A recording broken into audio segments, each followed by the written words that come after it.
Beep, beep, beep, beep, beep. Hello all, welcome to the Court of the Jester. Subscribe to my Substack, buy me a coffee if you can help, please. That would be fantastic. Join the Warrior Teacher Programme. We've got a few spaces left for August, so if you want to come along, you'll notice it in my Twitter profile, you can see the details. And other than that, let's crack straight on. We've got the Daily Mail today, who have started by releasing the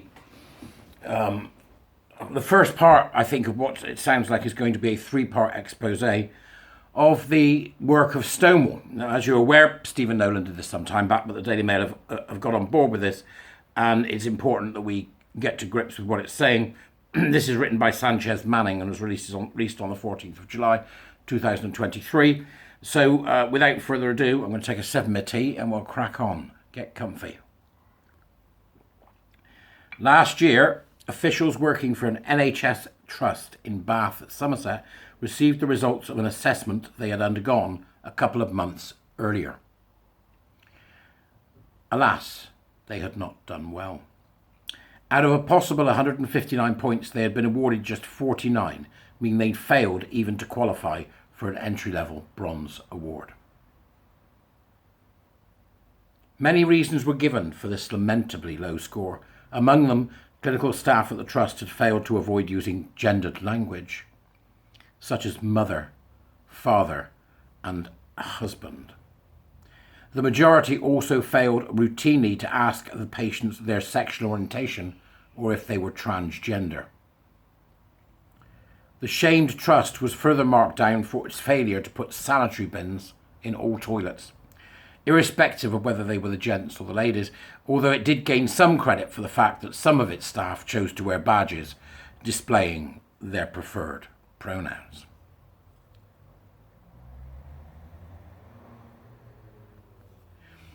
The report further asserted that many employees had homophobic or transphobic views. But on closer inspections, these dots did not seem particularly egregious. For example, one person stated that their colleague's sexuality or gender identity was not relevant to their job. Like everyone else, they should come to work, focus on their patients, do their work, and go home at the end of the shift, they had declared. Another concerned staff member admitted, "When I enter the hospital and see the rainbow flags, road crossings, and full-size rainbow badge poster boards, I feel fearful and anxious. It gives me the impression that the hospital is prioritising trans rights over all other protected rights." In light of the report's blistering conclusion, the Trust felt the need to issue a cowering response. "We are very aware, and there is a huge willingness from the whole team, but at the moment, we just don't have the time or resources," they spluttered. "We do what we can. We have discussed this survey as a team. It's a bit demoralising for us not to be able to do more." Which organisation had struck such a palpable fear into the Royal United Hospitals Bath NHS Foundation Trust?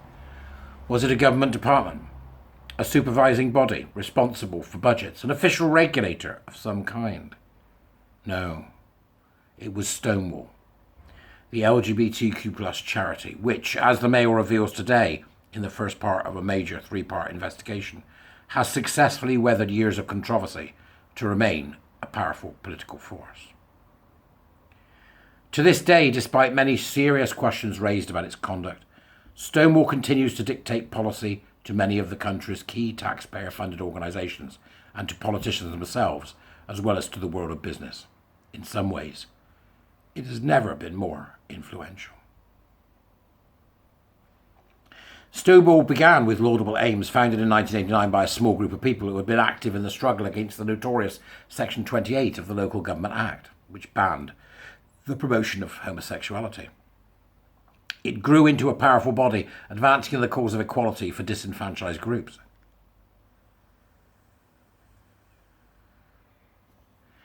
Its campaign for equal rights helped to bring about the Civil Partnership Act of 2004, which allowed same-sex unions to be officially recognised for the first time and helped pave the way for gay marriage in 2014.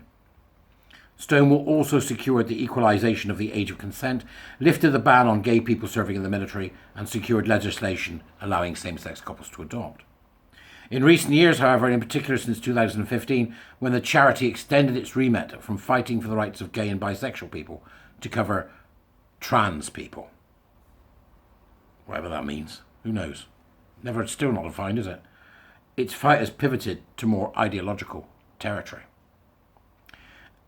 And no more so than when it comes to gender identity, which disregards the immutability of biological sex, to suggest that the gender a person believes themselves to be is more important and possibly different from the sex they were assigned at birth.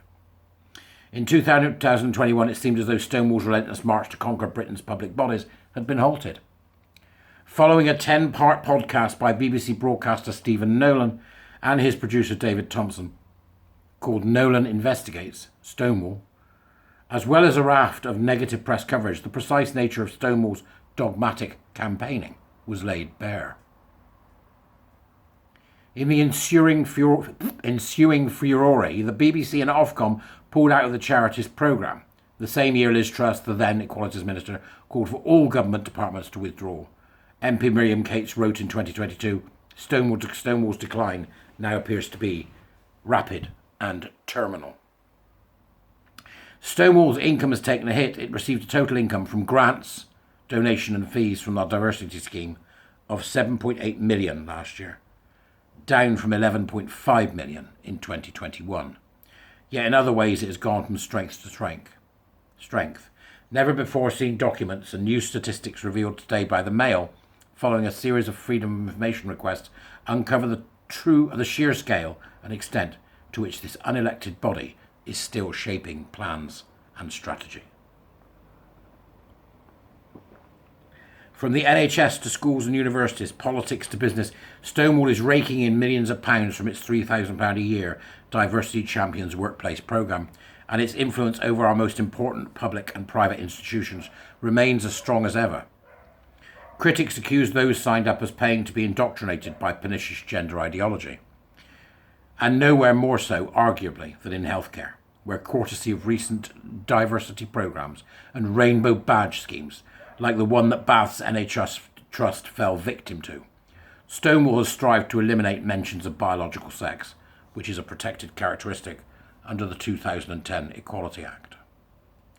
Strikingly, we have discovered many NHS trusts have removed the word woman from their websites and information materials, so as not to offend a tiny minority of trans people, so-called. The extent of Stonewall's looming influence is illustrated by the new data from the campaign group Sex Matters. This organisation was set up by Maya Forstater, who was one of the first to fall foul of gender ideology, when she lost her job as a researcher at a think tank after tweeting that people cannot change their biological sex. Forstater's group has scrutinised the membership of the Stonewall Diversity Champions scheme, discovering that no fewer than 86 NHS trusts out of 215 are still signed up, alongside other crucial healthcare bodies, including General Medical Council, National Institute for Healthcare and Excellence, the Nursing and Midwifery Council, the Royal College of Midwives, and the Care Quality Commission. Also among them is the Royal College of Psychiatry, recently named in Stonewall's top 100 employers list. Last year, the RCP, the Royal College of Psychiatry, called for the government to reverse a reported decision to exclude transgender people in the planned ban on conversion therapy. The controversial practice of trying to change a person's sexuality. This despite widely voiced fears that such a ban could deter psychiatrists and therapists from helping a troubled person to explore their desire to change gender. Chilling. Dr. Louise Irvine, GP and co-chair of the Clinical Advisory Network on Sex and Gender, a group of healthcare professionals now questioning gender ideology, certainly thinks so. Stonewall's ideological influence has been profound, she says. As a doctor, you see it everywhere. Remember, these are very important organisations. The GMC is the regulator for the doctors. The CQC is the regulator for healthcare providers. Healthcare Education England oversees all healthcare training for all healthcare professionals. They are organisations at the top of the pyramid that give direction to everything else in the NHS below. They tell us the language and concepts we should be using. The leadership of the NHS has completely bought into Stonewall ideology. It's frightening that medicine seems to be bending to unevidenced ideology that could cause harm to patients.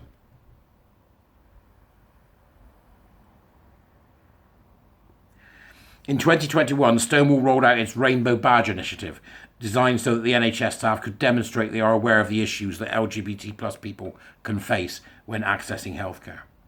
In its annual report last year, the charity stated that some 50 NHS trusts, representing a quarter of patients in England, had signed up. It later boasted that it had partnered with NHS England to deliver phase 2 of the scheme, meaning that NHS trusts take part in a graded award scheme to prove their LGBT inclusion work. Again, in principle, there's nothing wrong with staff being aware of such issues, but against a backdrop of huge waiting lists for many patients in everything from routine options to cancer treatments, some might fear that Stonewall schemes could provide a distraction, not to mention an expense taxpayers can ill afford.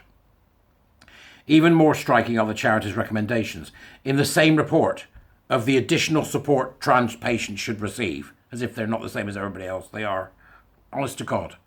You just think to yourself, what's this about? Why is this going on? How has this happened? And here is the explanation in black and white in the Daily Mail in the first part of their examination of what exactly is going on. So they're detailing then the support amongst trans patients. I'd be happy if they could just tell me what trans means. That would be a good idea, wouldn't it? Don't you think? Among the suggestions are that when a trans male patient who was born female, they're not male then, are they? As a trans identified female attends a breast clinic, staff could schedule appointments at the beginning or the end of the day so the individual is not waiting in gendered waiting rooms. You want to hear that again, just to make sure you got it? That they should schedule the appointments at the beginning or the end of the day so that the individual is not waiting in gendered waiting rooms. How far will this lunacy go before the government will step in and say, that's it, they're done, they're gone? They're gone. Get them out. Get them out of the NHS, get them out of everything. And what's it going to take? Another report and another report and another report where they can tut around the table?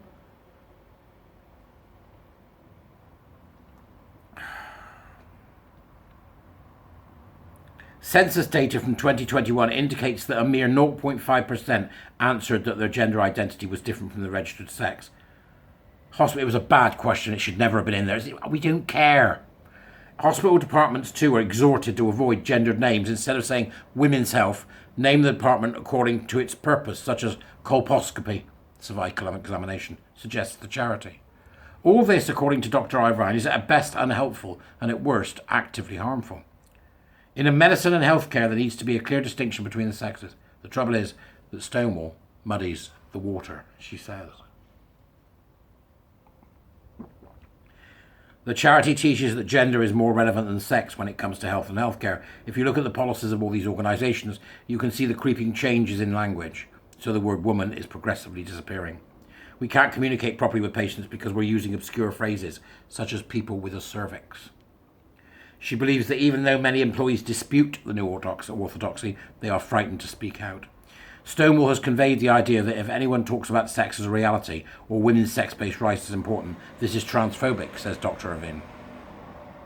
People are actually afraid to challenge it in meetings, in their training, in their guideline developments and many other areas.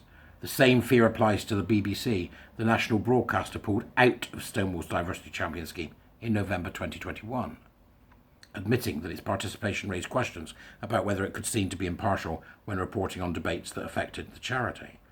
Yet only this week, senior broadcast journalist Kath Walton told the Mail that the BBC remains in a virtual stranglehold of Stonewall dogma. Just to pause a second, I remember the BBC leaving Stonewall. We all do. We thought it was a victory, and I went to do some digging, and I did an article about it. I can't remember if I did a video about it, but I did an article about it. Go and have a look at who took over from Stonewall. It's Stonewall Light. Stonewall, they have them in reserve. Right, so we're going to get kicked out. You need to go and see the BBC and say we can take the place of Stonewall. And they do, and just do exactly the same thing as Stonewall does. It's one big, massive Ponzi scheme grift. That's what it is. Shouldn't be doing any of it. Shouldn't be doing any of it at all. It's not necessary. To repeat where I was. Yet only this week, senior broadcast journalist Kath Walton told the Mail the BBC remains in a virtual stranglehold of Stonewall dogma. This, she explains, was one of the reasons she quit the corporation, unable to tolerate what she describes as gaslighting about gender ideology. Stonewall don't need to be at the BBC anymore because the Stonewall influence is well established in HR, she told us. They don't need to, but once they've gone, they leave the residue of the cult. You've got to get that residue out. There are people in key positions that take the Stonewall position as fact. Once you've done something, it's hard to undo it. For example, if they withdrew the advice on pronouns now, there would be a huge stink. So what? Have the stink. Stonewall is now embedded with members of staff who are fully aligned with Stonewall views, and it's definitely influencing the BBC editorially. In an editorial meeting, people would be too scared to raise a gender-critical story. If you did, you know you would have a mark on your head. There seems to be no end to the nationwide bodies to have fallen in almost total thrall to Stonewall. This month it was revealed that the majority of high street banks are members of diversity schemes run by Stonewall. HSBC, which allows customers to register as gender neutral, wankers, is the top ranking bank in Stonewall's... Oh God, that's hard to say. The top ranking bank... Could get that one wrong, couldn't you? Is the top ranking bank in Stonewall's annual equality index. Barclays and Nationwide are also among Stonewall's top 100 employers. Last week, it was even reported that the Bank of England had introduced a family leave policy that included the phrase birthing parent rather than mother. As well as banks, healthcare and the broadcast media, the charity holds growing sway in schools. In particular, it exerts considerable influence in relationship and sex education, RSE, lessons which are obligatory for pupils from the age of 7. Stonewall lesson plans and materials are still one of the key resources recommended by the Department for Education for RSE teaching. The Mail has seen one resource, Introduction to Supporting LGBT Young People. This advises schools to offer controversial gender-neutral toilets and changing facilities. In the same document, Stonewall suggests in material aimed at children that people develop a sense of gender early in their lives, meaning that it is not uncommon for children to question their gender identity or realise they are trans when they are young. It also suggests in materials aimed at younger children that when babies are born, they are labelled boy or girl, and that when they get older, some realise that the label they were given was wrong. I want them in jail. I don't know about you, but I want them in jail. It continues. A Stonewall spokesperson said, "What these criticisms are pointing out to is that right across society, institutions want all LGBTQ plus people to thrive and be supported. That's not because it's woke or they've been told to, but because they care about addressing deep inequalities faced by LGBTQ plus people, and particularly trans people." Right, there you go. In that paragraph, you've got it there. They invoke LGBTQ plus nutters to imply that this is something to do with gays and lesbians, which it's not. And at the end, they say it, and particularly trans people. They mean only trans people, but they won't define what trans people are. Nobody knows what a trans person is. Who knows? Somebody tell me, right? Okay, so nobody knows what a trans person is because it's all made up stuff in their head, innit? Because trans is a collective noun. They continue. Stonewall simply provides tools, guidance and support to organisations to help them on this journey. Hyperbolic scaremongering about this work is an insult to the public's intelligence. Oh, they do like to gaslight. It is worth stating that Stonewall is a charity, not a policy-making body, yet this has not stopped Education Authority from acting on its directives. Its grip on our education sector shows no sign of abating. In its 2022 annual report, the charity boasted that through its School and College Champions programme, it had created a new range of e-learning modules to equip almost 2,000 education and youth professionals with the skills and confidence to support LGBTQ plus young people. Boondoggle. It's a money-making scam, guys. Stephanie Davis-Arai from Transgender Trend, a parent-led group concerned about the huge rise in youngsters claiming to be trans, says, "The level to which education in this country has been captured by Stonewall is staggering. A whole generation of children have been indoctrinated into an authoritarian and unscientific ideology. They have grown up not knowing what a woman is and not being able to understand that there are two sexes." This isn't news to anybody that's been in the game for a long time, but it may well be to those of you that haven't actually been involved or have not been keeping up to speed on it for various reasons. But it's true, that's what's going on. Maya Forstata says, Stonewall has an annual budget of $8 million, which is incredibly small by corporate standards, but it controls the policies of organisations and companies worth billions, she says. It's dictating to both public and private institutions. It is a tiny organisation, but it has an enormous footprint in terms of its control of what other organisations do and the fear that they feel if any of their employees say anything that disagrees with Stonewall's stance. In medieval times, only the church had this level of control. In the next part of our investigation, we will reveal how Stonewall has infiltrated every major political party, captured the civil service, and is hard at work lobbying ministers to introduce controversial new gender laws. That's a remarkably well-written piece, and I think is an important beginning. Thank you very much indeed, Sanchez Manning, for providing us with that. Now, the problem is people who will see it's the Daily Mail and they go, oh, but it's the Daily Mail. Just ignore it. They're right-wing nut jobs. It's got nothing to do with being right-wing. The fact that it's the Daily Mail is probably because the Daily Mail will be the only people that will print it. I shall look forward to part 2, and when it comes out again, I shall continue reading that. And then, obviously, part 3 will follow from that. But here we go. Time to get our head around what's going on. It's time that every organisation left Stonewall. And it's time that we recognise that the LGBTQ+I has nothing to do with gay or lesbian people. Please subscribe, buy me a coffee, join the Warrior Teacher Programme. You have a great day. I'll see you later.